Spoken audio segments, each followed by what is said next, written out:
Greetings, ladies and gentlemen.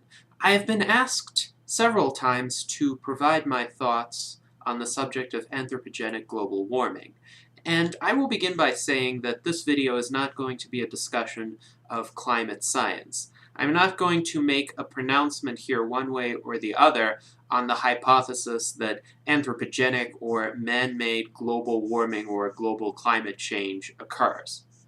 I'm not a climate scientist. I do know that there is some legitimate disagreement among climate scientists on this issue. Some climate scientists believe that anthropogenic global warming is real.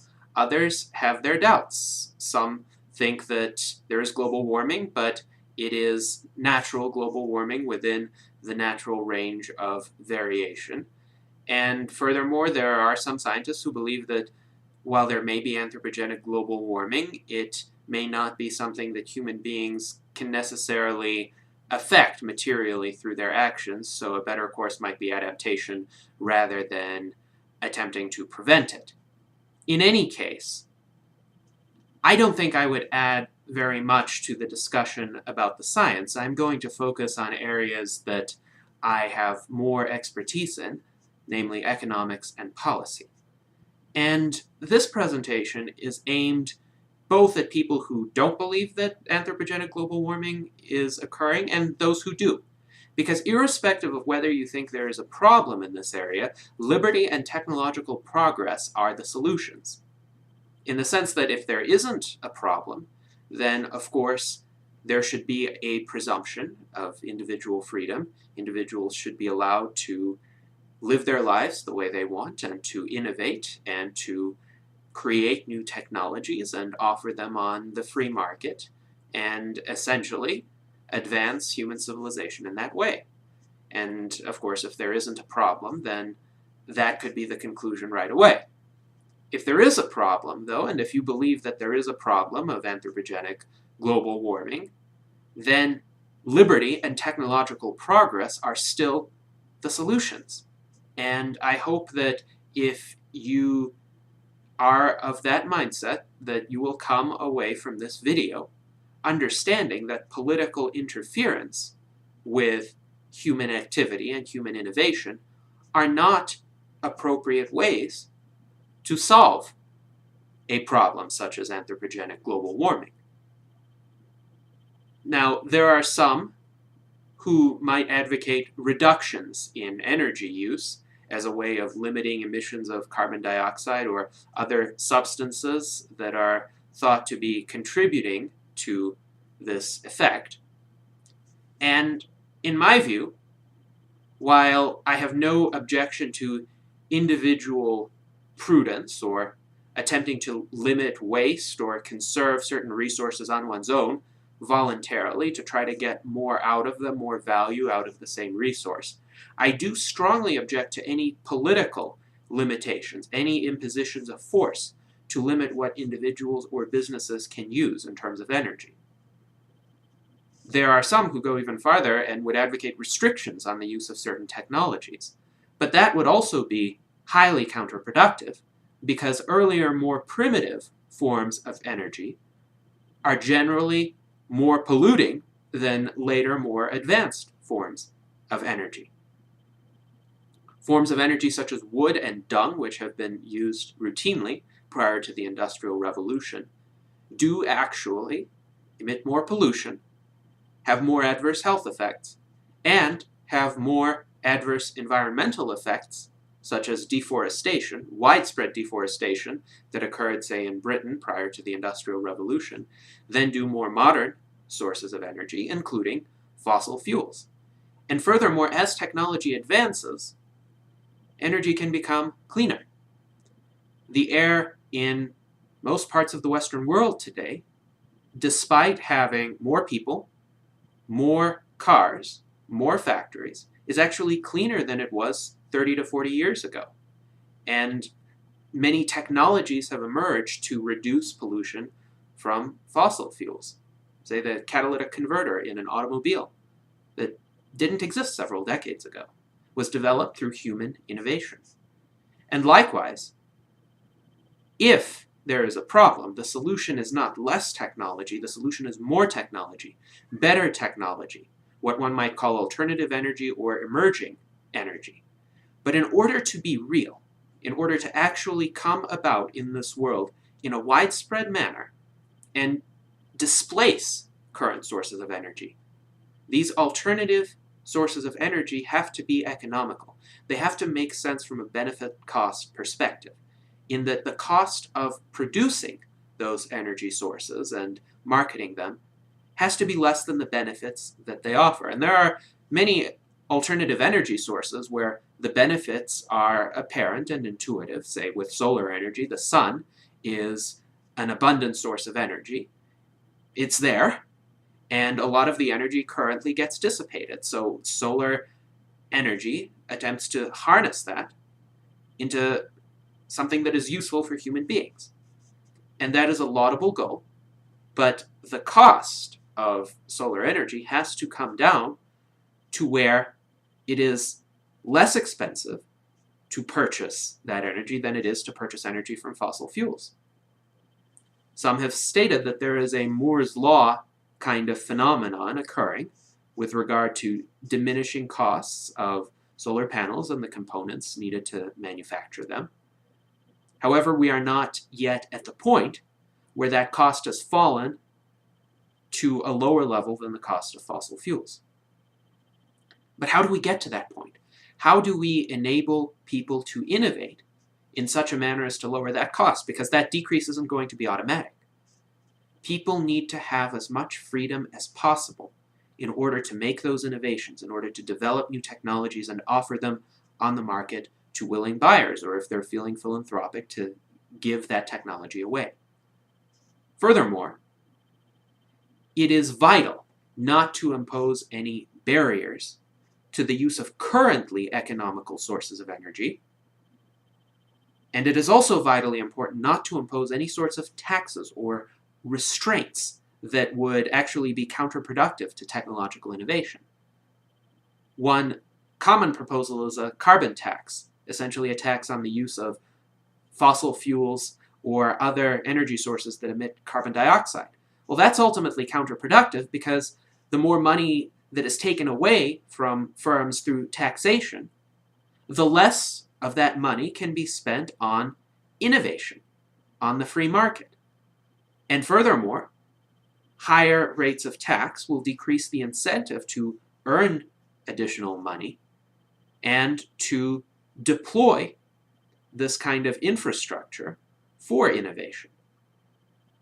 And ultimately, whenever a new energy source is being developed, it has to be developed using resources that currently exist.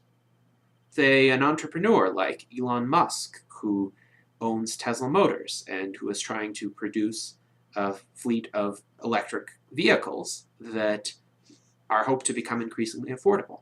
Well, Elon Musk needs a large infrastructure to build those vehicles. He needs the raw materials, so he needs a whole set of industries to extract those materials. He needs factories that can construct the vehicles. He needs people to work in his enterprise.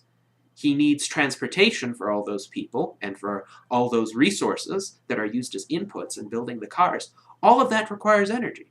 And the more economically he can use energy today, and that means the more economically he can use fossil fuel energy today, the more effectively he can produce the electric cars at a lower cost and make them available sooner. That is how innovation occurs. But if you want to evolve away from fossil fuels, you need to allow people the maximum possible freedom to use fossil fuels in an economical and affordable manner today. Because that is the best and most effective way this kind of transition could happen. And there are other fuels today that are economical, other sources of energy. For instance, nuclear power.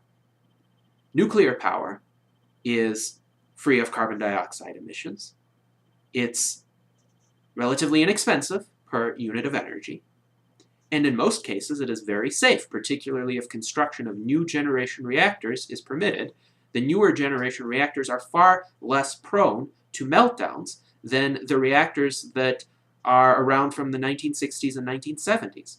However, it is precisely the fear of certain segments of the environmentalist movement following incidents like the 3 Mile Island meltdown that didn't actually kill anyone in 1979, that led to the near cessation of the construction of new nuclear power plants for several decades in the United States. And as a result, a lot of old and decaying power plants remained around and remained as the primary sources of nuclear energy. And one of them, in 2011, was adversely affected by the Fukushima earthquake in Japan. And the meltdown of that nuclear power plant led to further irrational fears about nuclear power, when the solution is, again, better technology, safer technology. We have learned a lot in the intervening decades from the time that these power plants were built. Another source of energy that is free of fossil fuel emissions that is available today is hydroelectric power. So there should be more freedom to construct hydroelectric plants and operate existing ones. Unfortunately, many of the same people who clamor for political restrictions in order to avert anthropogenic global warming also don't like hydroelectric dams. They believe that hydroelectric dams interfere with ecosystems, salmon migrations, etc. But if it is really the case that there is an urgent global problem to be solved, and if we value human well-being even a little bit higher than salmon well-being, then hydroelectric energy is a very wise element to have in our current mix of available energy. So the solution is to allow more liberty, more innovation, more individual choice. Another commonly proposed scheme is called cap and trade, where the idea is that each entity has a quota of carbon emissions that entity is allowed to emit into the atmosphere, and then anything beyond that quota has to be purchased from someone else. So that is a counterproductive policy because it creates artificial scarcity. Ultimately, the whole aim of technology and progress and human aspiration is to diminish scarcity, to make resources more abundant. And the more abundant one resource is, the more of human energy can be directed toward making other resources more abundant. It makes no sense at all to impose artificial scarcity in one segment of the economy or on one human activity and expect that to somehow create greater abundance, such as a greater availability of alternative energy sources in other sectors of human activity. That is not how civilization advances. All other things equal, the less you have of something, the more difficult it is going to be for you to create something new. So ultimately, what is the best solution? Some who are more technology friendly might say, well, the government should subsidize alternative energy producers so as to encourage the development of alternative energies. But again, that is contrary to the desire to have that energy be economical and to make sense from the standpoint of a prudent utilization of resources. Market prices are not arbitrary. In a free market, they're valuable signals about the relative value of the inputs and the outputs. So if it costs you more to make something than the economic value that it generates in the end, than what you can get from selling it or producing something else of value with it, then that means that resources have actually been ineffectively utilized, that some of them have been wasted, and maybe there was a better use for those resources. So if there's a subsidy to a particular energy source, that distorts the market signal, and that makes it extremely difficult for entrepreneurs to plan in a rational way what alternative energy sources are best.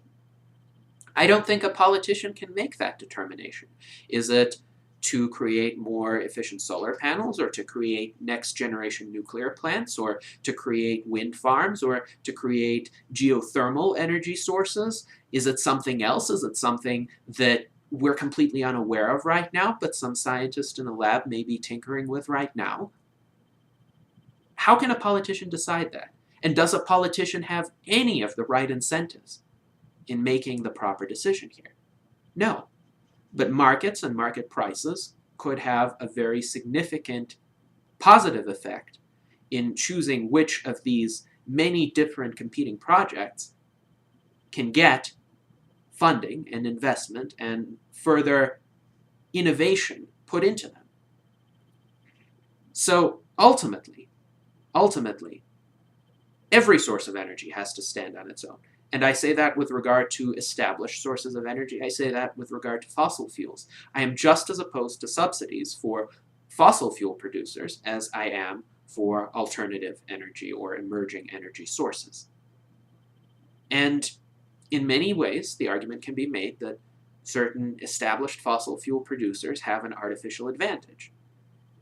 Say BP, in the aftermath of the 2010 oil spill in the Persian Gulf, benefited considerably from political protections. First of all, it essentially partnered with the federal government to, quote, clean up the oil spill and bar third parties from coming in and trying to help, which certainly exacerbated the damage because fewer people were working on it. They also barred journalists from trying to expose the full extent of the damage.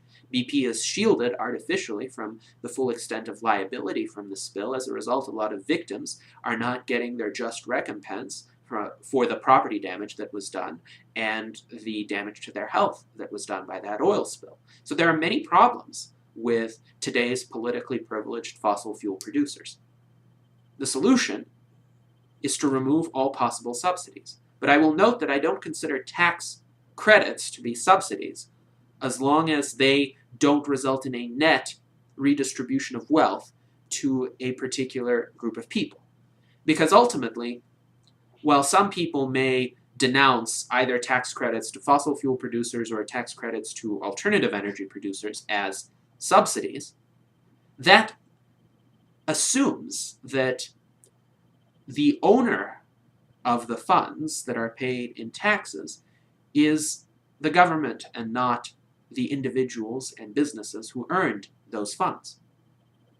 In my view, and this follows Lockean property rights theory, the person who owns a particular property is the person who worked to obtain it within a free market system, who either obtained it from the state of nature or obtained it through voluntary consensual exchanges with others.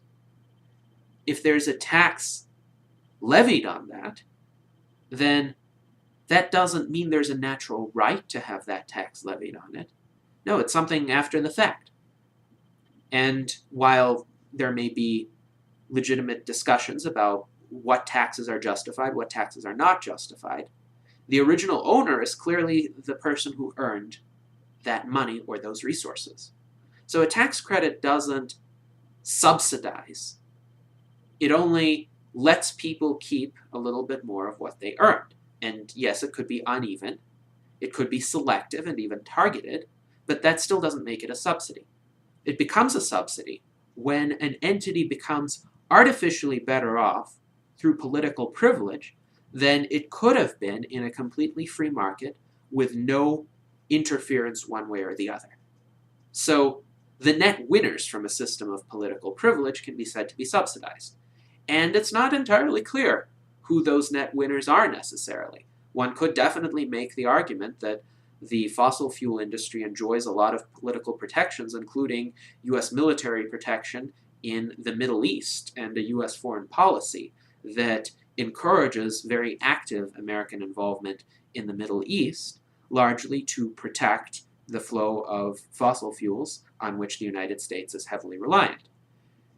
Without any consideration of anthropogenic global warming, this may be in itself a good rationale to innovate away from fossil fuels if it will diffuse tensions in the Middle East and lead the United States not to have as interventionist of a foreign policy, because there will no longer be perceived to be such a high need to interfere in that part of the world. That in itself, I think, is a stronger argument for transitioning away from fossil fuels than any argument about global climate change. However, what is most significant, irrespective of where you stand in the global climate change debate, irrespective of where you stand with regard to your views on the feasibility of alternative energy, Human beings are best off when they have more choices, more liberty, a freer ability to innovate and improve their lives. And if there are problems along the way, including major problems, the way to solve them is through more innovation and more technology. A command and control system cannot possibly take into account the kind of planning, the kind of complex calculation, the kind of risk-taking, and the kind of ingenuity that are needed to solve problems of this sort.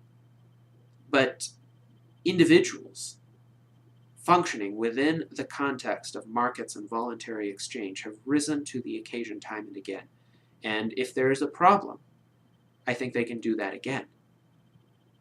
And furthermore, as technology advances, there will be numerous side benefits. Even if there is no global warming, there is surely such a phenomenon as local pollution. And all other things being equal, it would be nice to have less pollution. Cleaner, more advanced technologies enable that to happen.